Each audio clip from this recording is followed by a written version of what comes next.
မောင်းရတဲ့ driving feeling ကအပြေးအဝစိတ်ကျဉ်တမ်းမှုရစေပြီးတော့ပေးရတဲ့ဈေးနှုန်းနဲ့တန်တယ်လို့ခံစားစေမယ် compact SUV လေးတစ်စီးနဲ့မိတ်ဆက်ပေးပါမယ်ဗျBMW X1 2016ကားလေးနဲ့မိတ်ဆက်ပေးပါမယ်ခင်ဗျာဒီကားလေးက compact SUV အမျိုးအစားပေါ့နော် compact SUV အမျိုးအစားဆိုပေမဲ့အတွင်းကန်းကျယ်တယ်ကားဆိုက်ကအရင်မကြီးတဲ့ကားမျိုးစားပေါ့အဲ့တော့အတွင်းကန်းကျယ်တဲ့အတွက်ကြောင့်မို့လို့မိသားစုဝင်တွေစီးတဲ့ခါမျိုးတွေမှာတတနဲ့စီးနိုင်တယ်အထူးဖြင့်ခရီးသွားလာတဲ့ခါမျိုးတွေမှာလည်းတနဲ့သွားလာလို့ရတယ်ပေါ့နော်ပြီးတော့ကလေးချောင်းအကျိုးပိုးတွေလုပ်တဲ့နေရာမျိုးတွေမှာလည်းကားအရင်ကြီးနေရမျိုးမဟုတ်တဲ့အတွက်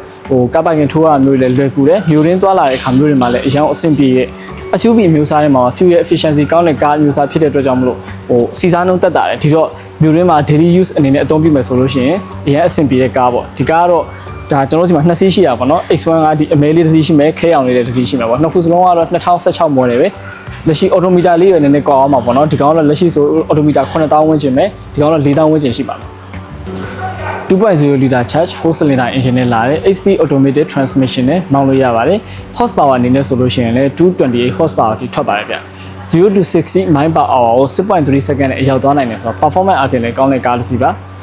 ကားရဲ့ဘိန်းမှာဆိုလို့ရှိရင်လည်း tire size ကို235/53 မီတာပြီးတော့ rim size ကို83 မီတာပါတယ် all wheel drive ဖြစ်တဲ့အတွက်ကြောင့်မို့လို့ရုံးဆွဲလေးကောင်းတဲ့ကားတစ်စီးပါဗျကားရဲ့နောက်ခံကာကို spare 905 လီတာလောက်ထိကျယ်တယ်အောက်မှာဆိုရင်လည်း spare wheel ထည့်လို့ရမယ်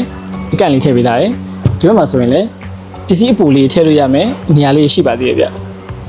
နောက်ပုံခောက်သိမ်းလို့ရမယ်ခလုတ်လေးလည်းပါလို့ပစ္စည်းချိတ်လို့ရမယ်ချိတ်ကလေးလည်းထည့်သွင်းပေးထားသေးတယ်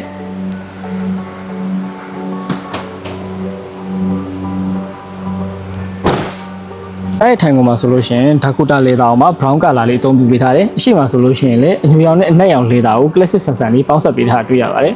အဲ့ဘီတကောင်းအောင်တွေကိုအညူရောင်နဲ့အနက်ရောင်လေတာအပြင်မှာ ambient light လေးနဲ့အလှဆက်ပေးထားပြီးတော့ Harman Kardon sound system လေးထည့်သွင်းပေးထားပါသေးတယ်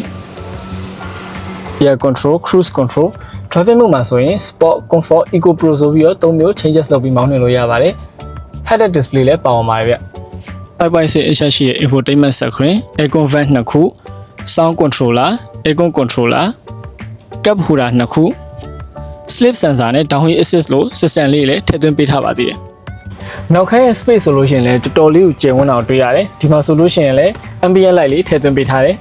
အောက်မှာဆိုရင် aircon vent လေး2ခုအောက်တွင်း plug ပေါက်ခေါင်းလေး2ခု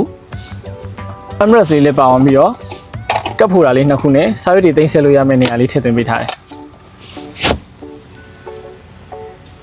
ဟုတ်ကဲ့ပါအခုတင်ဆက်ပေးခဲ့တာတော့ BMW X1 2016ကားလေးရဖြစ်ပါတယ်ခင်ဗျာဒီကားလေးတွေကိုဝယ်ယူခြင်းနဲ့ဆိုရင်တော့ကျွန်တော်တို့ရဲ့ TS Auto Car Showroom မှာ live ကြည့်ရှုအားပေးဖို့အတွက်ကိုဖိတ်ခေါ်လိုက်ရပါတယ်ကျွန်တော်တို့ TS Auto ရဲ့လိပ်စာကတော့အမှတ် 26B မင်းရဲ့ကျော်စွာလမ်း14ရပ်ကွက်ကြောက်ကုန်းရန်ကင်းမြို့နယ်ပါဆက်သွယ်ရမယ့်ဖုန်းနံပါတ်တွေကတော့08914936 410 9332ကိုဆက်သွယ်စုံစမ်းပြီးတော့မေးမြန်းလို့ရပါတယ်ခင်ဗျာဟုတ်ကဲ့ကျွန်တော်ကတော့ TS Auto မှာဆက်နိုင်မှာဖြစ်ပါတယ်နောက်ဗီဒီယိုတွေမှာလည်းပြန်တွေ့ပါအောင်မယ်ခင်ဗျာ